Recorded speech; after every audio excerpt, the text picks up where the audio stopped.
Sometimes I read something about Trump. He basically just picked the Secretary of State. And, we were all very concerned that Mitt Romney was going to be that guy. And as I said at the time, let's sit back and wait. Because the mainstream media is saying like it's almost saying like a done deal. Let's wait. And I also said for each day that goes by where he hasn't announced anything with Romney means it's more likely that Romney's not the guy. And Romney apparently is not the guy.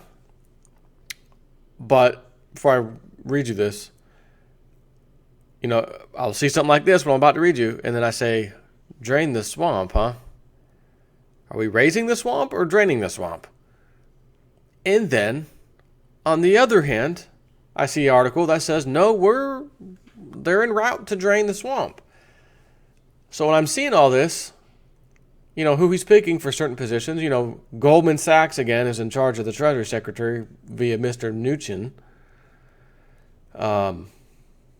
Like I said, maybe, just maybe, and it's only a maybe, this guy isn't really one of the club. He's one of those guys that hung around the club, rubbed shoulders with the club, elbows, went off and did his own thing, etc. But if you look at his history, he ran a company, Mr. Mnuchin, that was heavy-handed on the foreclosures. Foreclosed, kick him out of the house. So bad that people protested at his $27 or so million mansion in California because he was straight to the business side of things. We need that house back. We need to put it on the market. Have a nice day. I don't want to hear nothing about bad economy. Nope. Got a job to do. I'm going to do my job. While living in a $27 million mansion. Did I mention that? But, are we thinking the wrong way on this when I'm seeing these picks, which, by the way, his Secretary of State pick is ExxonMobil's CEO, who's stepping down from Exxon, Rex Tillerson. Now, in all my years of studying things,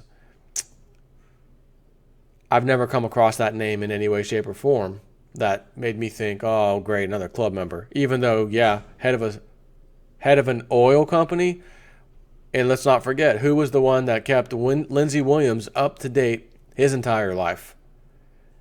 An executive at an oil company, as you know, named Ken Fromm, who has since passed away years ago, 2012, I believe. So an oil cartel member is the one that was telling Lindsey Williams what the entire plans were for the club. And he'd come out and say it, and then it would happen. Just like he said. So we do have another oil cartel CEO, not just an executive, CEO of Exxon. Yet, everyone considers this guy a very powerful conservative. He leans very conservatively, allegedly. So it's interesting.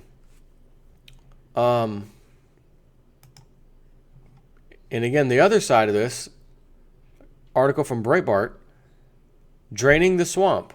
Ted Cruz, of all people, and Ron DeSantis, who's of Florida, to propose constitutional amendment on term limits, just like Trump said. So these two guys, one who had some choice words back and forth with Donald Trump, Ted Cruz, when he was running to be the Republican nominee, is all of a sudden moving forward with Donald Trump to, quote-unquote, drain the swamp. So again, left hand, you got Goldman Sachs Treasury, you got oil cartel CEO, a Secretary of State, and then we have on the right hand guys like Ted Cruz and Ron DeSantis, which I don't really know much about Ron DeSantis. He hasn't really been out there. But Ted Cruz sure has. And they're the ones pushing Donald Trump's agenda, which his agenda is drain the swamp. Term limits. He said, we're going to put term limits on these congressmen and senators. You can't, you're in for a few years and then you're out and that's it. Have a nice day. Get someone else in here. I personally think that's a fantastic idea. One of the thoughts or not thoughts. One of the things John Teeter, Mr. Time Traveler dude, said was that you would recognize a few small changes to the Constitution, and one of them had something to do with term limits. Now, he mentioned on the president, I could have swore Teeter said they're voted in and out every year. But if that's happening that frequently, and I don't think he covered this. I could be wrong, I just don't remember, but I don't think Teeter said that Congress would also have term limits. Let me pause this. Let me just do a quick search, just in case that is true. Hang on. Or false, and the actual truth is there are term limits in the future, according to John Teeter, for Congress. I'm going to find out. Hang on. All right, found it. We do not spend nearly the amount of time on our hair as people do now. Women like to wear their hair longer, and men have it much shorter. Both sexes shave it all off when they're in the active military service. Far less medical treatment in the future, even though it's more advanced. People die when they know it's time to die. No lasers. Genetic medicine and cloning organs are the obvious new techs in the future. The Constitution was changed after the war. We have 5 presidents. Ooh, excuse me. A piece of spit flew out of my mouth while I'm trying to speak. And I'm going to tell you, because that just happened with me, and I did it, I'm going to tell you a funny story about a little gay man that came in when I was an auto mechanic. I was probably 19, 20 years old. And it's hilarious, actually, to me. I'll tell you that in 1 second, because I don't want to forget it, and it's funny.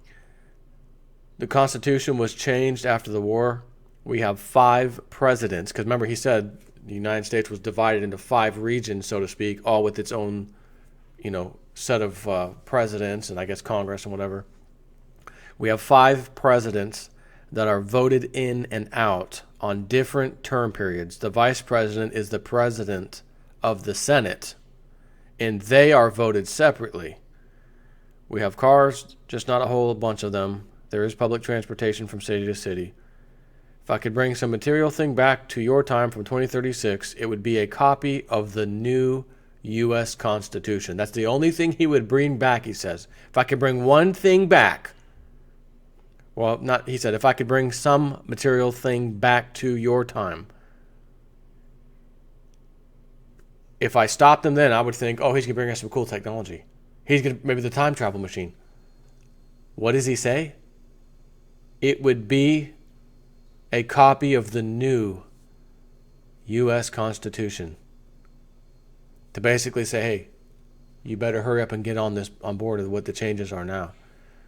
So, I've been thinking about this lately, and I won't necessarily commit to this thought yet. I will commit to it possibly in the near future, like within a year from now. Literally, 1 year from now, I'm either going to commit to what I'm about to say or I'm not, which is it possible that this timeline John Teeter spoke of, either A, he or someone or somehow has completely diverted, we are not on that particular path, or world line as he called them, and we don't have to go through the things he was talking about.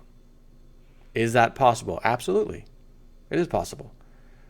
But Trump can't come in and drain the swamp and start making some of the changes that John Teeter himself is saying we need to change.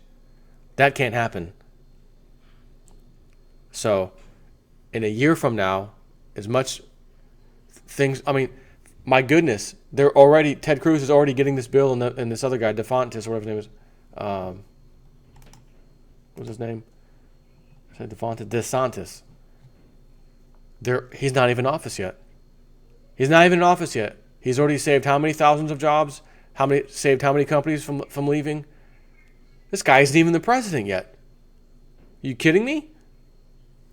It's kind of like hiring your son to run your bar because he's your son, but he has no idea what he's doing. He's now the manager. Here, meet your new manager. How do you think that bar is going to turn out? I'll tell you. You ever watch the show Bar Rescue? John Taffer? That's how it ends. He comes in and maybe saves it by telling the owner, get rid of your son and I'll fix your bar. He has no business running a bar. Yeah, but he's my son. Exactly, and that's the problem. So you get rid of the son, in this case, President Obama, George Bush Jr., George Bush Sr., Bill Clinton, etc., etc., etc., and you put someone in who's totally qualified and is going to come in and do the right thing. All of a sudden, the bar is making $30,000 a month. It's just killing it. And this, again, he's doing things right now. He's not even the freaking president yet. Have you ever seen such a thing?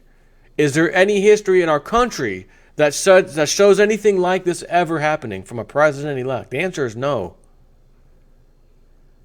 But I want to tell you that funny story now, since I just spit as I'm talking, flew out of my mouth. I was a mechanic. This would have been started in 96, 7, God, that's when I graduated. 97, 98, somewhere around there. Auto mechanic. And this guy comes in, and he needed, I think his alternator for his car went out, is what it was. The alternator's gone. He comes in, and I don't want to say he just came in off the street. Maybe his light or battery light came on, whenever it came in. We checked it. Yeah, your alternator shot. Alternator. Okay. And this guy, when I say gay and the little talking lisp, I mean, this was him. And so I'm calling, we had parts dealers like Napa. We use some other ones. We call them up. We don't have that one. We do have one at the such and such store.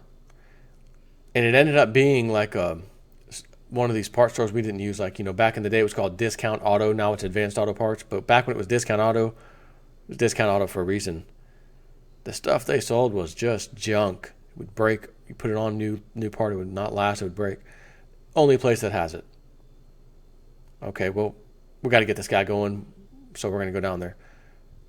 So I have to drive him down there to get the alternator. So we're in the car. We get down there, and we're just chatting. So do you like your job? I said, yeah, it's good. Yeah, we learned out of school, high school, came here to kind of hands-on training, on-the-job training, and I enjoy it. I like working on cars. I don't now, by the way, but I did. Oh, what do you think I do for a living? Now, I shouldn't have said this, but it just, instant thought, realist news mindset, back in the day, I must have had it. You're a hairdresser. How did you know? How did you know that? I was thinking, well, because you're gay as they come and got the whole lisp and all and the hairstyle and everything to go with it and the brilliant personality, feminine as can be, well, I'm just, a hell of a guess. I didn't say that, but that's why I said it. But I was like, I don't know. I guess. I said, I'm thinking, oh, crap, what can I say now? I'm like, you got a kind of cool, unique looking hairstyle, which he did. Oh, that was out. Oh, yeah, that's true. So we get to the store. Oh, they said you had one in stock. We don't have it in stock. I just looked on the shelf. It's not here. I know it says we have it. However, our other store, such and such, further away, has it. Well, I'm already driving this guy around now. Well, I got to go get this thing. All right, let's go to the other store. So we go in there, and there's a small line of there might have been one person at the counter getting checked out, or they're working with the guy, whatever. One or two people behind him. That was it. We walk in there, and he's strutting, in his gay strut, up to the parts counter. Listen, your other store was supposed to have this alternator. They said you have it. We went there. We waited in line to find out you didn't have it. I'm on this man's time, and he's top dollar. So we really need to get this and get out of here. And I'm trying not to laugh my butt off at this guy because he was talking just how I did it. Facial expressions and all. Well, we got in and out of there. Got his alternator. Went back on. So I'm working on his car. He's standing out there. We're just chatting for a minute. And he's just I don't even know what we're talking about at this point, but we're back. I'm on the front of his car, wrenching away, putting the alternator back on. He says something. And a little teeny tiny spit thing came out of his mouth. It was so small, you had to have perfect vision, which I guess I did, to see it. I didn't even pretend I saw it. I just kept looking at him and talking and just going back, carrying on as if I never saw it. It's not a big deal. It didn't hit me or anything. Just a little tiny thing flies out. Oh my God. I'm spitting. Oh, I'm spitting. It was all I could do. It was all I could do to not laugh in his face because it was so funny. And this guy's putting on like this performance, and that's just how he is. Just flaming gay, that kind of personality. Incredible. I couldn't. So he paid and he left. And then, of course, I tell my boss and his brother, Jimmy, guys, you're not going to believe, that little gay guy that was just here? Yeah. Let me tell you how this whole thing just went. So they were cracking up after that, too, because it was funny. And on that subject, I want to tell you one more funny story, just because it's bonus material for Sunday. I worked at Arby's. I worked at Arby's around the age of 17 years old. I probably stayed there for 4 or 5, 6 months. I'm not sure. It was before I became a mechanic. I was still in high school or just starting high school. Yeah, I was about 10th grade or so. Anyways, so I'm at the front and, working the front register or whatever. And this was one that was right by Busch Gardens, so we could get busy from time to time. It was Arby's. So I see this guy coming in, walking with a stroller with his little girl in the stroller. Maybe 1.5, maybe 2 years old. I'm not sure. 1.5, 2. And I can, I don't know if JSNIP 4 has super powerful gaydar built in, but I knew instantly, and I think it was the way he was walking, to tell you the truth, strutting. Men don't strut like, real heterosexual men don't strut, if you know what I mean, while pushing the stroller. And I look over there and think, oh, okay. Not that it mattered. Gay, it's fine. Whatever. To each his own, I suppose, right? But gaydar kicked in. Up. Okay. Pushing a little girl. All right. So he starts walking up to the counter. I haven't said anything yet. Like, hey, can I take your order? Sometimes they walk in. They're looking at the menu.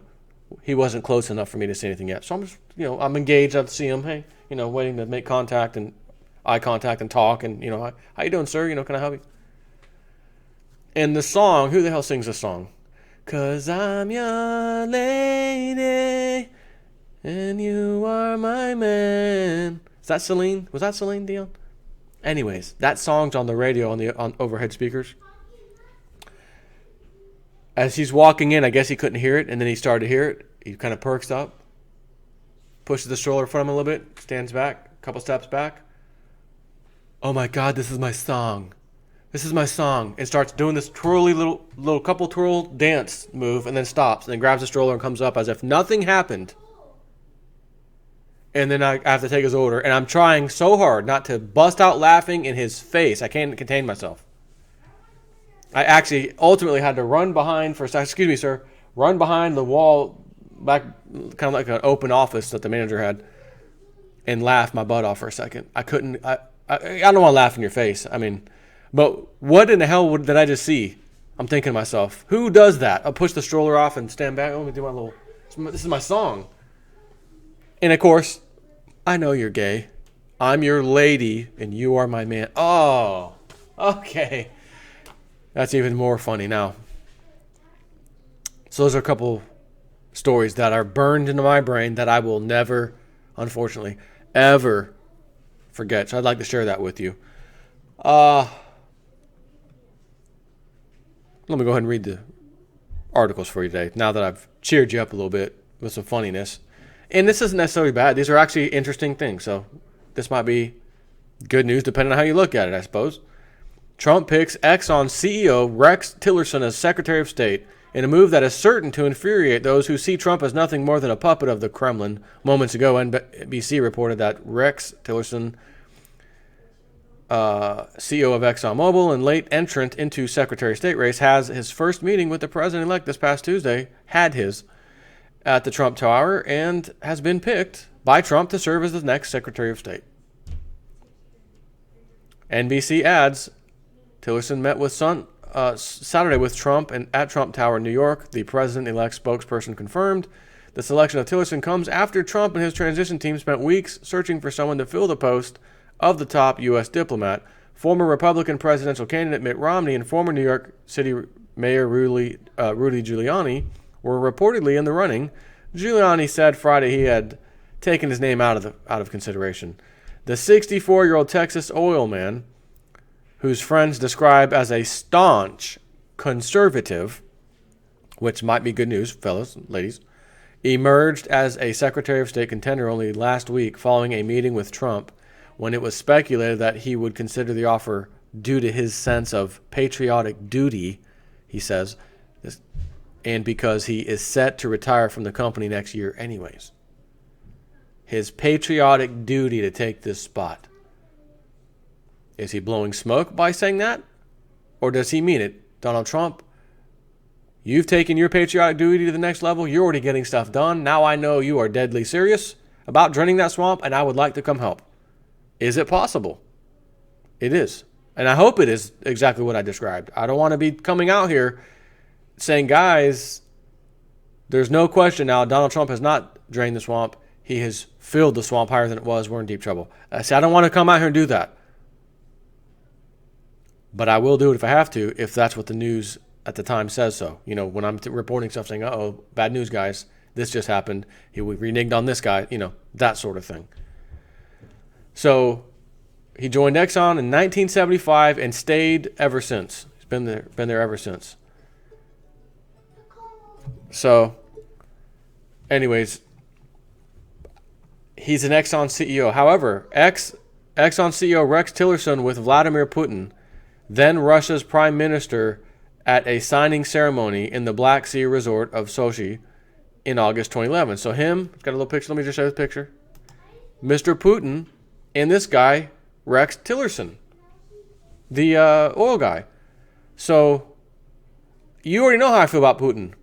I have nothing bad to say about him. When I saw him get off that plane and President Obama was behind him and they were shaking hands to the Russian politicians, I showed you the video a little while back, and Obama sticks his hand out and nope, we're going to pretend that we don't even see you.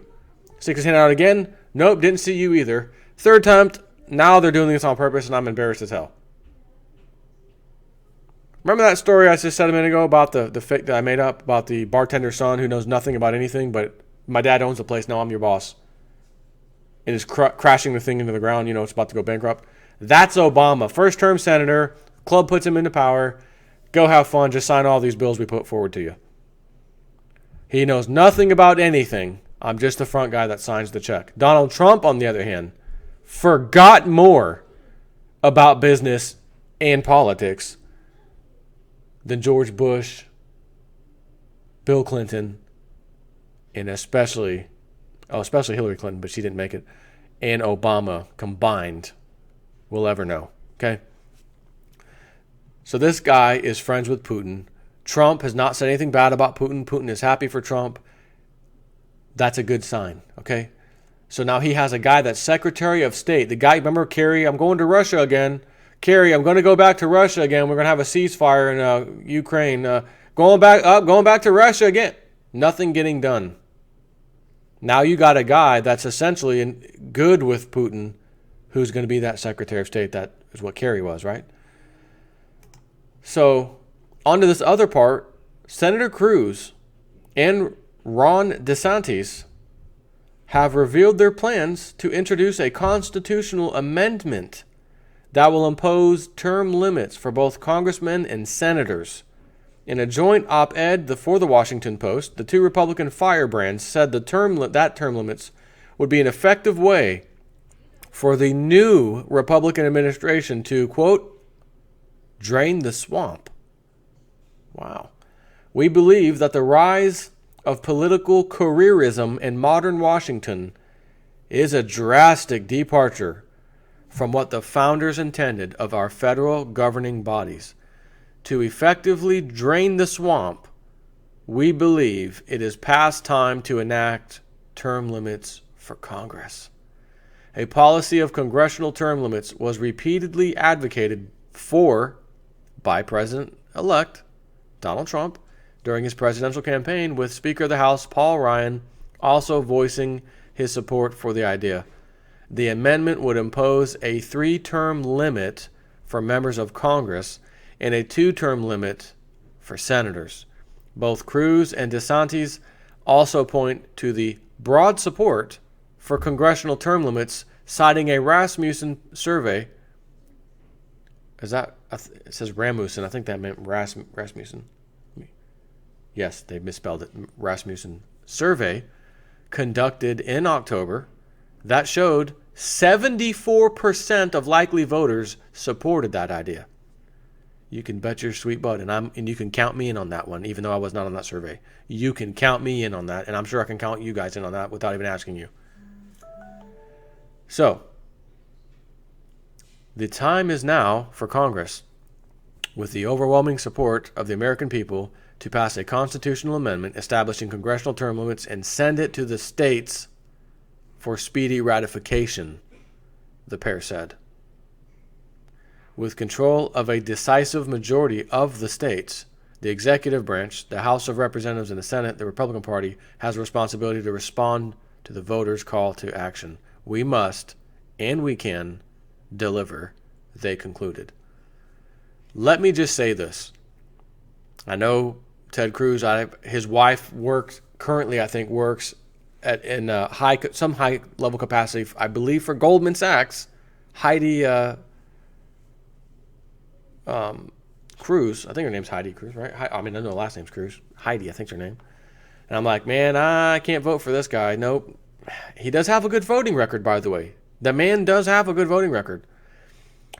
But for me to see him working now before Donald Trump's even in office, this is a good sign. This is a really good sign.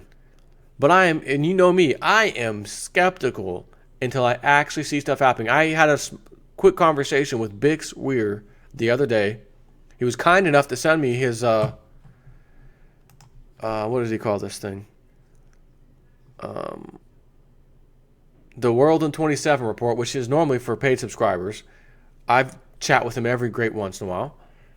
And a lot of times I'm busting his chops. Bix, there are no good guys. The club runs everything. Only what the club wants is what happens. That's how it's always been. That's why I'm saying the things that I've said, because that's the result. I said, Bix, there's not a chance in hell that there's some good guys going to come out and fix everything. That's not what history says has to happen. History says we got to have some bad so that we can forcefully put in some good, not have Donald Trump step in and do it for us. That's not what history says. So that's why I've always been concerned, and I've mentioned like 5 videos at least now, most of which were right after the election of me saying, guys, don't cheer just yet. He's not in the office yet. He's not in the presidential, he's not the president yet. We have to deal with this nonsense, potentially, of electoral college voters switching out on us. And I got a slew of emails. Jay Snip, that's not going to happen. It's not going to happen. I'm not sure if you all are aware of this, but last time I checked, there was at least 15 or 16 and I don't know if this is true. It could be more fake news telling us that that's how many there are. But the reports are that 15 or 16 have decided we're not going to vote Trump. And that's vocally. What about the ones who aren't going to say anything and just do it, as in go the other way? We don't know about that. Again, this could be more nonsense, fake news from the mainstream media. But until I see him get into that office and do stuff, I hate to say it, but all this is meaningless until then. It really is. It's meaningless until he gets past the Electoral College nonsense, December 19th. We should know either that day or the next day. Did you get your 270? We are expecting at least 15 to go the other way, but it won't be enough anyway, so it doesn't matter. You still got your plus 270? Good. Okay. Fantastic. Now we've got a month left for him to walk into that office in January and say, Obama, I won. Give me my keys. Remember that time you said, Donald Trump was had some choice words for you, leaving as the worst president ever in American history, and you said, well, at least I'm leaving as a president. It looks like he will too. And he might go down as the best American president we've ever seen if he does what he says. And right now, before even getting into office, he is doing what he said he's going to. And it actually has results. How the hell do you have results and you haven't even got you haven't put your hand on the Bible and got sworn in? So, I think there's something with his choices. Oh, not that guy again. Oh, no, Goldman Sachs. He's strategically doing this for reasons only he knows. So, again, sit back. Let's wait and see what happens. But he's already got Ted Cruz and this other guy fast tracking. Let's get this done. Let's go. Whoa. I like that. That's fantastic. Take care.